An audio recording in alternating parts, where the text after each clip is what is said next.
Hi friends, welcome to my channel. ఈరోజు చెప్పే కథను చూడండి.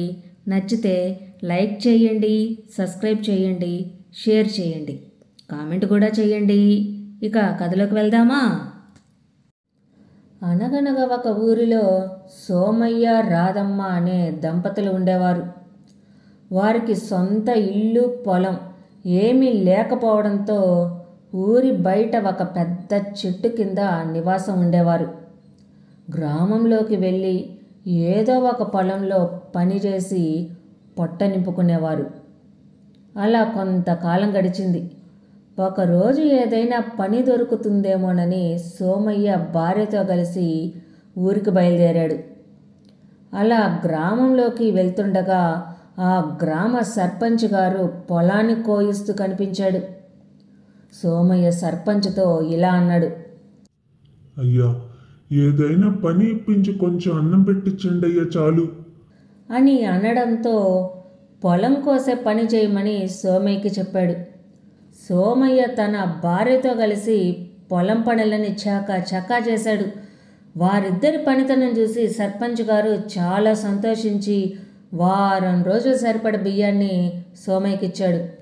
అది చూసి సోమయ్య చాలా సంతోషించి భార్యతో ఇలా అన్నాడు. మనం ఇన్ని రోజుల నుంచి ఎంతో కష్టపడి ఎక్కడెక్కడో పని చేసాం.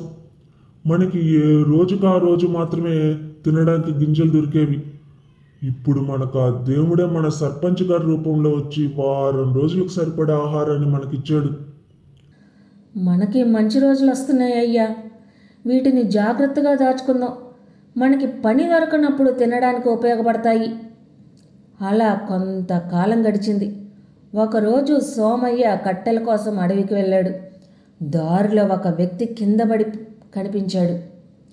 అతని నోటి దగ్గర నురుగు చూసి పాము కరిచిందని గ్రహించి ఏవో ఆకులు తెచ్చి పాము కరిచిన చోట పెట్టాడు. కొంతసేపటికి అతను కోలుకున్నాడు. అయ్యా, ఎవరు మీరు? ఇక్కడ ఎందుకున్నారు? నేను ఒక వ్యాపారిని. అన్ని ఊళ్ళో తిరుగుతూ కాసేపు విశ్రాంతి తీసుకుందామని ఇక్కడ ఆగాను. అలసిపోయి పడుకోవడంతో ఏదో కుట్టినట్లుగా అనిపించింది. ఇంతలో నువ్వు వచ్చి దేవుడిలా నా ప్రాణాలు కాపాడావు. ఇందులో నేను చేసింది ఏముందిలేండి అయ్యా. నాతో పాటు వచ్చి కాసేపు సేద తీరి వెళ్ళండి అయ్యా అని అతన్ని తీసుకొని వాళ్ళుండే చెట్టు దగ్గరకు తీసుకువెళ్ళాడు. వాళ్ళ దీనస్థితిని చూసి వ్యాపారి చలించిపోయాడు. వాళ్ళ ప్రేమాభిమానానికి వ్యాపారి చాలా సంతోషించి ఇలా అన్నాడు. నేనెవరో తెలియకుండానే నా ప్రాణాలు కాపాడారు. మీరు పేదవారైనా మీకున్న దాంట్లో నాకు కొంచెం అన్నం పెట్టి మీ గొప్ప మనసుని చాటుకున్నారు అని తన దగ్గర ఉన్న డబ్బులన్నీ సోమయ్యకి ఇవ్వబోయాడు.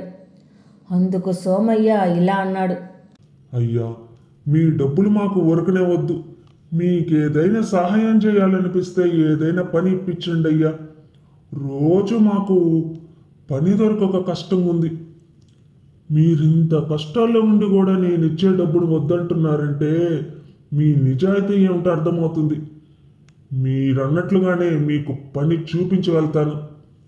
మీ ఊరికి దగ్గరలో నాకు 2 ఎకరాల పొలం ఉంది. అది ఊరి బయట ఉండడంతో సాగు చేసేవారు లేక పిచ్చి మొక్కలతో నిండిపోయింది.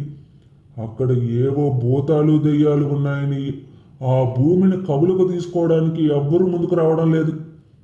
మీరు ఆ భూమిలో ఏదైనా వ్యవసాయం చేస్తానంటే దాన్ని మీకు ఇచ్చి వెళ్తాను. అయ్యా, ఇన్ని రోజులు మేము ఏదో ఒక చోట పని చేసుకొని రోజులు గడిపాం. ఇప్పుడు మీరు మాకు భూమినిచ్చి వ్యవసాయం చేసుకోమంటున్నారు అని చాలా సంతోషించాడు. సోమయ్యకి తన పొలాన్ని చూపించి వ్యాపారి వెళ్ళిపోయాడు. మరుసటి రోజు ఉదయం ఆ పొలానికి వెళ్ళారు.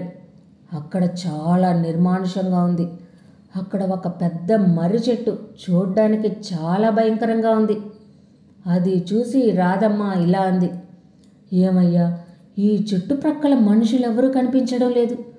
ఇక్కడ చూస్తే మొత్తం పిచ్చి మొక్కలున్నాయి. చూడ్డానికి చాలా భయం వేస్తుంది. ఇక్కడ వ్యవసాయం ఎలా చేద్దామయ్యా? ఇన్ని రోజులు మనకి పని దొరక ఎన్నో అష్టకష్టాలు అనుభవించాం. ఇప్పుడు మనకి పని చేసుకోవడానికి భూమి దొరికింది.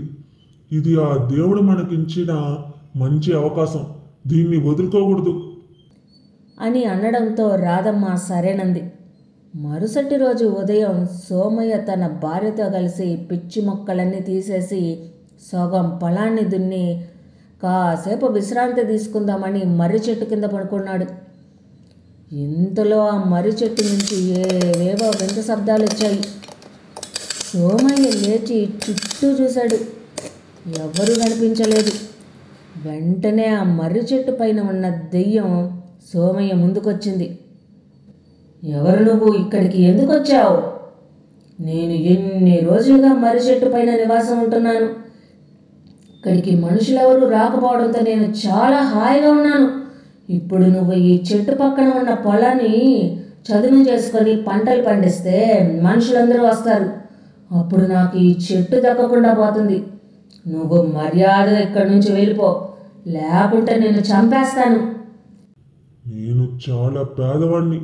ఇన్ని రోజులు పూట కూడా గడవక ఏ పని దొరక్క చాలా కష్టాలు అనుభవించాను.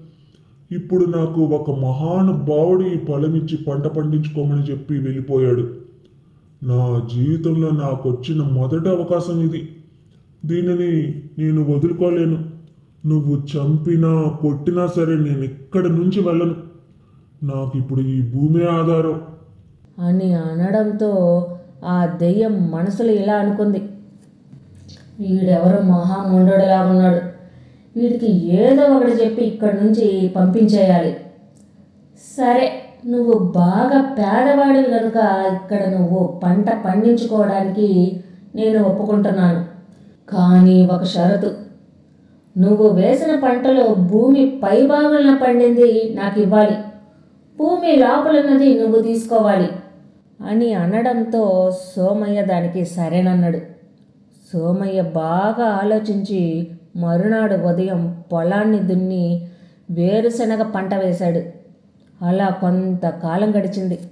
పంటని జాగ్రత్తగా చూసుకోవడం వల్ల వేరుశనగ పంట వేపుగా పెరిగింది. దెయ్యం చెప్పినట్లుగానే భూమి పైన చెట్టుని దెయ్యానికిచ్చి భూమి లోపల పండిన వేరుశనగ గింజల్ని సోమయ్య తీసుకున్నాడు. దాంతో దెయ్యానికి కోపం వచ్చింది. ఇదేంటి అని ప్రశ్నించింది. నువ్వు చెప్పినట్లుగానే భూమి పైన పంట పండింది నీకు ఇచ్చాను, భూమి లోపల పండింది నేను తీసుకున్నాను అని అనడంతో దెయ్యానికి నోట మాట రాలేదు. నేను మోసపోయానని అనుకుంది. ఈసారి ఎలాగైనా వీళ్ళని ఇక్కడి నుంచి పంపించేయాలి అని మనసులో అనుకొని దెయ్యం సోమయ్యతో ఇలా అంది. ఈసారి భూమి లోపల పండిందంతా నాకు ఇవ్వాలి, భూమి పైన పంట మీరు తీసుకోవాలి అని అనడంతో సోమయ్య దానికి కూడా సరేనన్నాడు. సోమయ్య బాగా ఆలోచించి ఈసారి మొక్కజొన్న పంట వేశాడు. చాలా ఏళ్ళుగా ఆ భూమిలో ఏ పంటలు వేయకపోవడంతో భూమి చాలా బలంగా ఉంది.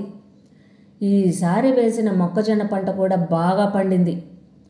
దెయ్యం చెప్పినట్లుగానే భూమి లోపలున్న మొక్కజొన్న వేళ్లను వేరు చేసి దెయ్యానికిచ్చి పైన పండిన మొక్కజొన్న పంటను తీసుకున్నాడు. రెండోసారి కూడా మోసపోయానని గ్రహించి సోమయ్యతో ఆ దెయ్యం ఇలా అంది. ఈసారి మీరు నన్ను మోసం చేయలేరు. భూమి పైన పండింది, భూమి లోపల పండింది, రెండూ నాకే ఇవ్వాలి.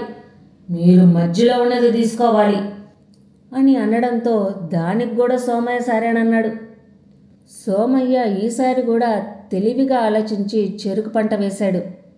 అది చాలా ఏపుగా పెరిగింది. పంట కోసే సమయానికి దెయ్యం అక్కడికి వచ్చింది. సోమయ్య చెట్టుకు గడలిపై ఉన్న ఆకులని కింద ఉన్న వేర్లని వేరు చేసి దెయ్యం ముందు కుప్పగా పోసాడు. అది చూసిన దెయ్యం ఆశ్చర్యపోయి ఇలా అంది.